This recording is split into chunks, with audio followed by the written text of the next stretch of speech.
Next question is by Akash Bullar. So, in case you people, I mean, many of you must be more recent subscribers, but when I started the Ask Abhijit show in the very beginning, I think in the year 2021, Akash used to ask a lot of questions, very good questions. I used to take a lot of his questions. It kind of upset lots of people that I took so many questions from Akash, but he asked so many brilliant questions. And he was also one of the first people to start putting out timestamps. So I am very grateful, and I'm glad to see Akash here again. I hope you're doing well, Akash. So yeah, thank you, and I hope you're doing great.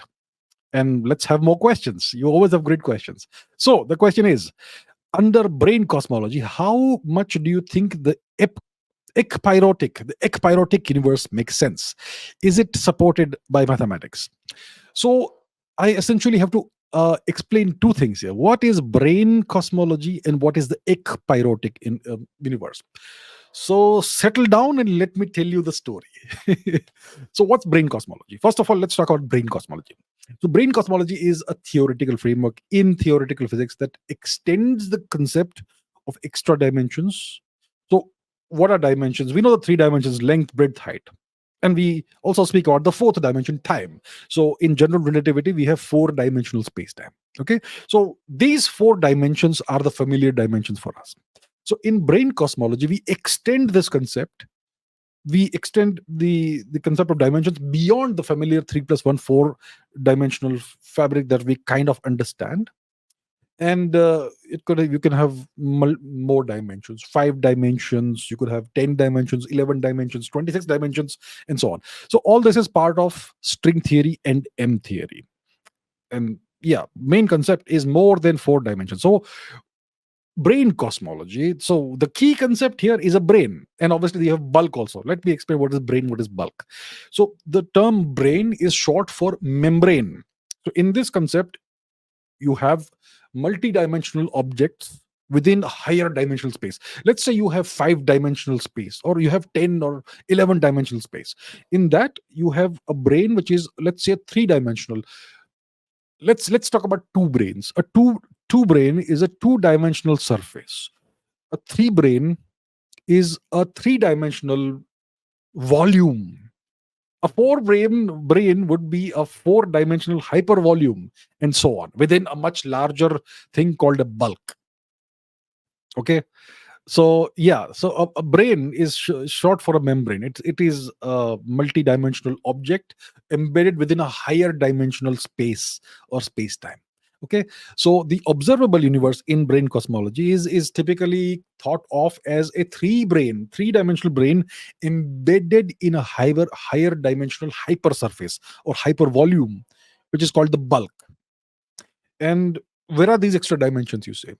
So these extra dimensions could be compactified such that we cannot observe them, or they could be large also, but for some reason we don't observe them. But the more popular way of looking at it is that these dimensions are so small, so tiny, so curled up and compactified that it's not possible for us to observe them. But their effects uh, are very much significant. Okay. And the bulk is this higher dimensional hypersurface, hypervolume, whatever, hypervolume, hyperspace, whatever you want to call it, within which brains exist. So that is the bulk. So brains live inside the bulk. And the bulk can have its own properties, it can have its own dynamics, its own rules, and all of these obviously will influence the brains. So now let's talk about forces. We know that we have these forces in the universe. How many forces do we have? Four, right? What do we have? Electromagnetism, gravitation, the weak force, and the strong force. The four forces that we know of. Now, um, one of the interesting things in brain cosmology is how these forces operate. So, in brain cosmology, the standard force like electromagnetism, the strong force, the weak force, these three forces, they operate on the brain only. They are confined to the brain. Whereas gravity propagates into the bulk. Okay. So let me repeat that. Electromagnetism, the strong nuclear force, and the weak nuclear force are confined to the brain only, to the 3 dimensions that we are familiar with. But gravity propagates into the bulk, which means it operates on all the dimensions. Let's say you have 5 dimensional hyper volume or whatever hyperspace, or you have 10 dimensional, 11 dimensional hyperspace. Then gravity operates on all of those dimensions, and that explains why gravity is much weaker compared to the other forces, because it leaks out into all these other dimensions. So that's how this theory, brain theory, explains why gravity is weak. I mean, that's the hierarchy problem. Why is gravitation? Why is the force of gravity exponentially weaker than the other fundamental forces? Exponential is a weak word. That's how much weaker gravity is compared to even the weak nuclear force. Okay, so that's called the hierarchy problem. And by allowing gravity to spread across and leak into all these extra dimensions, it naturally weakens its observable strength on the 3 dimensions that we are familiar with. Okay, so that kind of explains the hierarchy problem. And then there are various models in brain cosmology that explain the origin and evolution of the universe. For so there is a model called the Raman Sundaram and uh, Lisa Randall and Raman Sundaram. The Randall Sundaram model. So according to the Randall Sundaram model, the universe that we live in is a three brain, because it's 3 dimensions, which lives inside a 5 dimensional bulk. And that kind of explains certain cosmological observations. Uh, and brain cosmology can provide explanations for the Big Bang and cosmic inflation. For example, it suggests that, let's say, you have this hyper space which contains multiple brains, and this some models that suggest that the Big Bang was actually a collision between two brains. Okay, so the Big Bang was, it actually posits an origin of the Big Bang and what came before the Big Bang. So you have two brains and they collide within the hyperspace. And this collision releases tremendous amounts of energy, which causes the effects that we are familiar with as the Big Bang. So if you want to visualize brain cosmology, you can imagine a sheet of paper, which represents our 3 dimensional universe, a three brain, and this sheet is floating in space that we are familiar with, which is actually the higher dimensional hyperspace, the bulk. And there could be other sheets of paper parallel to ours or in other parts of the hyperspace. And the bulk itself, the hyperspace, could be gigantic, vast, and complex, that beyond our imagination. Okay, so objects and forces on the sheet of paper are confined to the sheet, but gravity, it leaks out and goes into the hyper dimensional bulk. That is kind of how brain cosmology works. Now, what is the ekpyrotic universe? So the ekpyrotic universe is a cosmological model that proposes an alternative to the standard Big Bang theory, and it's based on ideas of string theory and brain cosmology. So it suggests, like I said, that the universe was created not from the Big Bang, which happened for no reason, but it was the result of a collision between two brains. And the word ekpyrotic comes from Greek pyrosis, pyrite. Okay, it's something to do with fire. Okay, so what are the what are the key concepts of the ekpyrotic inflation universe? So there was a brain collision. Okay, the universe exists. The universe that we live in exists in a 3 dimensional brain. The birth and evolution of the universe were the result of a collision between our brain and a different brain, another brain that exists in this bulk. And this collision released gigantic, vast amounts of energy, which triggered the creation and expansion of the universe. Okay, so there is a pre-Big Bang scenario in this. Okay, so according to Big Bang cosmology, it all starts with a singularity or something close to a singularity.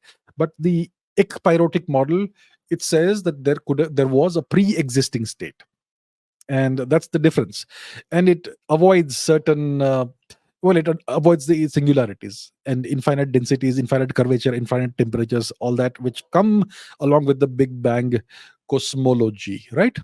So that is what the ekpyrotic universe thing is. And the ekpyrotic model also suggests that the universe could undergo an endless cycle of these brain collisions, expansions, even contractions. So let's say you have brains that collide periodically, right? So it's kind of a cyclic process. So each collision is a new big bang. Then you have an expansion. Then you have a cooling, eventual contraction, let's say, and then there's another collision which does the same thing again. So yeah, that's the ekpyrotic universe, and you can visualize it as two parallel sheets of paper in a higher dimensional space, and they are moving towards each other, and they collide, and that initiates the big bang. Now, you're asking about mathematics, right? Is the ekpyrotic universe supported by mathematics?